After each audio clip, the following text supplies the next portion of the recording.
چونکہ آج یہاں نہیں ضروری یہاں پیپلز ڈیموکریٹک پارٹی کا پارلیمانی بورڈ بیٹھا ہے، تو ہم نے کچھ ڈیسیجنز لیے ہیں جو آنے والے لوک سبھا الیکشنز ہیں، اس میں ہمارا جو امیدوار ہیں ہمارے، ان میں اننت ناگ ساؤتھ سے میں پہلا نام لینا چاہوں گا جو ہماری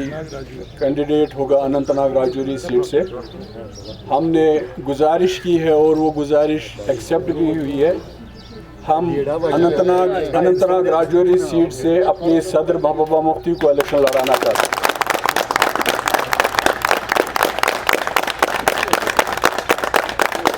اس کے بعد جو سینٹرل سری نگر والی سیٹ ہے، اس میں ہم اپنے نوجوان وحید الرحمان پرہ کو الیکشن لڑانا چاہتے ہیں۔ اس کے بعد نارتھ والی سیٹ بارہمولہ سیٹ جو ہے اس سے ہم فیاض احمد میر کو الیکشن لڑوانا چاہتے ہیں۔ اس کے بعد میں گزارش کروں گا اپنی صدر محبوبہ مفتی صاحبہ سے، وہ آپ کے ساتھ جو پارلیمنٹری بورڈ کے چیئرمین ہیں انہوں نے اناؤنس کیا کہ سری نگر سے ہم تینوں نشستوں پہ اپنے کینڈیڈیٹ کھڑے کر رہے ہیں، اور جموں میں جو اور باقی جگہ جو ہے ہم کانگریس کو سپورٹ کر رہے ہیں۔ اور جیسا کہ آپ جانتے ہیں کہ اس وقت ہم انڈیا الائنس کو اس لیے سپورٹ کر رہے ہیں کہ جو پورے ملک کے جو حالات ہیں، جو مشکلات ہیں، جس طرح آئین کی دھجیاں دن بہ دن اڑائی جا رہی ہیں، جس طرح پورے ملک میں ایک بہت ہی مشکل قسم کا، خطرناک قسم کا ماحول بنا ہوا ہے، جہاں مائنورٹیز کے ساتھ دن دہاڑے جو ہے ان کے ساتھ بہت ظلم ہو رہا ہے، بے روزگاری بہت بڑھ رہی ہے، مہنگائی ہو گئی ہے، تو اس لیے ہم نے سوچا کہ ہم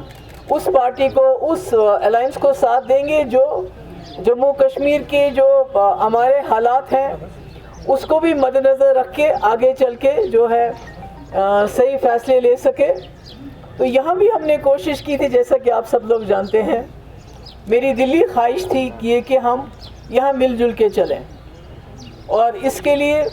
میں نے پہلے سے انتھک کوشش کی۔ جیسے میں نے پہلے بھی کہا کہ بامبے میں بھی میں نے یہی کہا کہ ہمارے جو فیصلہ جو جموں کشمیر کی سیٹس کا ہوگا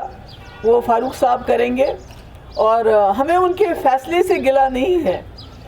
کہ وہ تینوں سیٹیں لڑنا چاہتے ہیں، ہمیں اس سے گلہ نہیں۔ مجھے گلہ یہ ہے کہ انہوں نے ہمیں پوچھنا بھی گوارا نہیں سمجھا،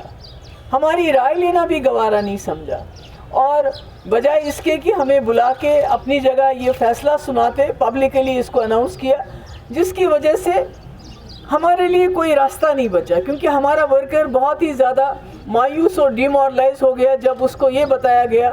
کہ تمہاری پی ڈی پی کی جمع ختم ہو گئی ہے، اس کا کہیں نام و نشان نہیں ہے۔ تو آج آپ سب جانتے ہیں کہ جو ساؤتھ کی کانسٹیٹوئنسی ہے، اس میں کشمیری، میرے گجر بھائی، میرے پہاڑی بھائی، ہمارے ہندو لوگ جو راجوری کے علاقے، نوشہرہ کے علاقے، میں سب کو گزارش کروں گی، میری سب سے گزارش ہوگی کہ اس وقت جموں کشمیر بہت مشکل حالات سے گزر رہا ہے، خاص کر 370 کو غیر آئینی طور سے ختم کرنے کے بعد جو ہمارے حالات ہوئے ہیں، جموں کشمیر بالخصوص کشمیر وادی ایک جیل کی صورت اختیار کر پہلے تو میں نے کہا کہ ہم نے کانگریس کی جو الائنس کو جو ہم نے اس کے ساتھ ہاتھ ملایا، ان کا سپورٹ کیا ہے، اس لیے نہیں کیا ہے کہ وہ مجھے سپورٹ کریں یا نہیں کریں، مجھے الحمدللہ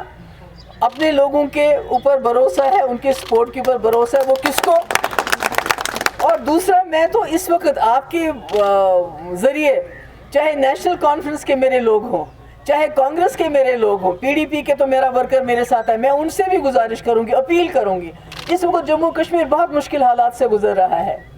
میری آواز کمزور ہے، جب تک آپ میری آواز کے ساتھ آواز نہیں ملائیں گے، تو اس میں کانگریس اور پی ڈی پی کی باتیں، میں نیشنل کانفرنس کو بھی گزارش کرتی ہوں، ورکرز کو گزارش کرتی ہوں کہ ساتھ دیجئے، تاکہ جو جموں کشمیر کی اس وقت ہماری تکلیف ہے اس کو ہم دلی کے دربار تک پہنچا سکیں۔ جو پچھلے 5 سال سے میں جموں کشمیر کے سرزمین پہ کرتی آئی ہوں،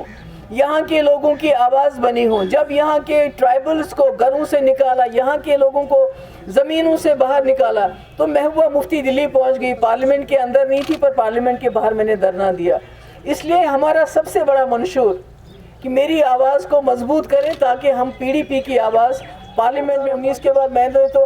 بہت تکلیف صحیح، میری پارٹی توڑ دی گئی، ہمارے لیڈروں کو نکالا گیا، مجھے پی ایس اے لگا، سب سے زیادہ وقت مجھے جیل میں رکھا۔ میرے انکل ہیں، ان کا 5 سال سے کیس چل رہا ہے، یہ وہاں گاؤں میں رہتے ہیں، ان کے پاس کچھ بھی نہیں نکلا ہوتا تو تہاڑ جیل میں ہوتے اس وقت، مگر پھر بھی کئی نعیم صاحب ہیں ان کو تنگ کر رہے ہیں۔ تو یہ سب تو اب اس سے زیادہ اور کیا قربانی دے سکتے ہیں ہم؟